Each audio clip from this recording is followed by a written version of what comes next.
សួស្តីចាស់តែជាកម្មនេះនៅមុខខ្ញុំនេះ motor high pressure សម្រាប់បាញ់ក្នុងតែជាកម្មណា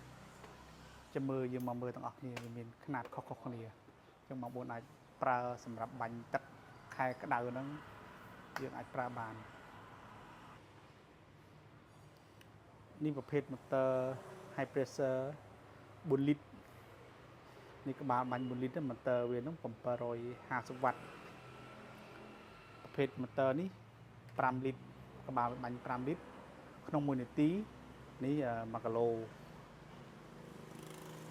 អានេះ motor 5លីត្រដែរតែវាមានក្លុបណាមានក្លុបចំណែកមួយនេះគឺធំ motor វា9លីត្រណា9លីត្របាញ់ខ្លាំងមកនេះសម្រាប់ផ្ទះយើង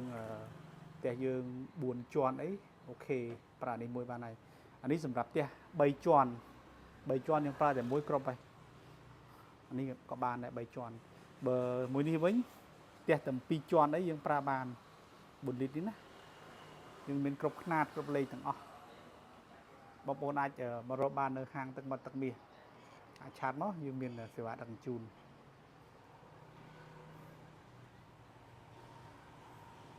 អរគុណសម្រាប់ការតាមដាន